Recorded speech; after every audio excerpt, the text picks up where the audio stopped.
What's up, KG? Alam mo yung feeling na ang taas ng profit mo sa chart, pero pag sell mo, walang bumibili, biglang bagsak ang presyo. Tapos doon mo marirealize, hindi ka pala investor, ikaw yung liquidity. Pag-usapan natin yung pinakatahimik pero pinakadelikadong trap sa crypto, liquidity trap sa low cap coins. Let's go! Real talk lang ha. Maraming tao sa crypto akala nila ang kalaban nila volatility. Hindi.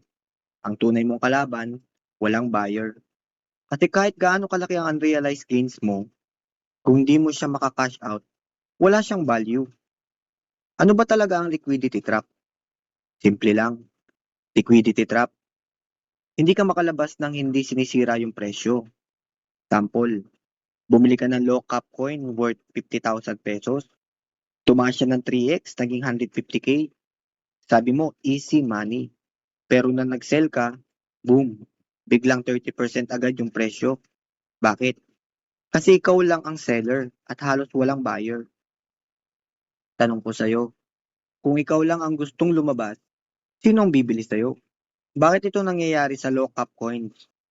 Ito yung part na hindi sinasabi ng maraming creator. Low cap coins. Maliit ang market cap, maliit ang volume, manipis ang order book. Meaning, isang malaking sell order lang kayang durugin ang presyo. Sample, may coin na may market cap na $1 million. Ang daily volume niya is 20,000. Tapos ikaw, may hawak ang $10,000. Pag binenta mo yan sabay-sabay, ikaw na ang market. Ikaw na ang dahilan ng crash. Ito ang masakit. Ikaw ang exit liquidity. Real talk.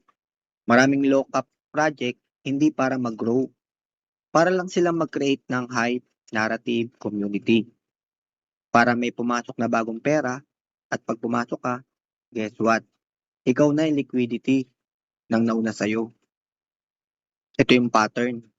Early investors bumili ng sobrang baba. Nag-hype sa Twitter, Discord at mga influencers. Yung mga retail pumasok, ikaw yun, ako yun. Yung price tumaas, yung early investor nagsi-exit na. At ikaw, tayo, tayo yung naiwan. Ang tanong, kung ikaw ay pumasok sa peak, kanino mo yun ibebenta? Signs na nasa liquidity trap ka. Ito ang critical. Dapat alam mo to. Una, mababa ang volume pero mataas ang hype. Maraming ingay pero walang real trading activity. Pangalawa, big spread sa buy and sell. Malayo ang pagitan. Sign na manipis ang market. Sudden spikes then slow bleed. Pump ng mabilis, dump ng mabagal. Influencer, heavy marketing. Pag puro to the moon pero walang fundamentals, alis na. Ganito mo siya isipin.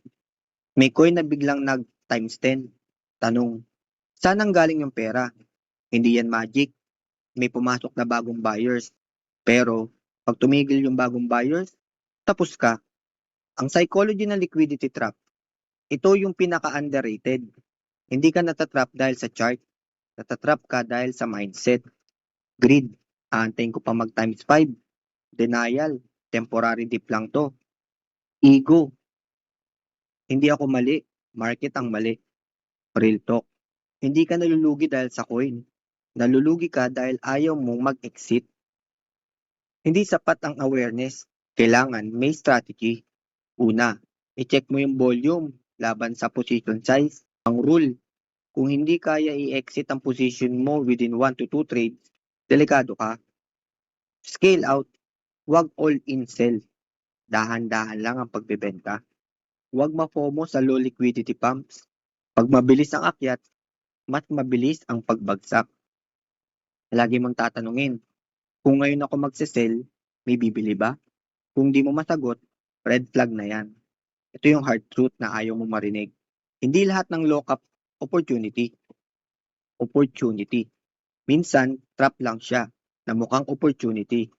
At eto pa, kung ang strategy mo ay bibili ka ng early, mag-exit ka later, pero hindi mo alam kung saan nanggagaling ang buyers, hindi yan strategy, sugal yan.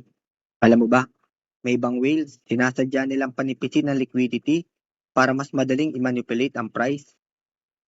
So next time may makita kang lock-up coin na next 100x, huwag mo agad isipin magkano ang kikitain mo, magkano ang kikitain ko. Ang tanong dapat, makakalabas ba ako? Kasi sa crypto, hindi panalo ang may pinakamalaking gains. Panalo ang may exit. Kung may natutunan ka dito, ibig sabihin hindi ka na basta-basta magiging liquidity ng iba. At sa next video, pag-uusapan natin kung paano ginagamit ng whales and liquidity trap para kumita. Mas malalim pa dito. Mas delikado. Mas kailangan mo maintindihan. Game on!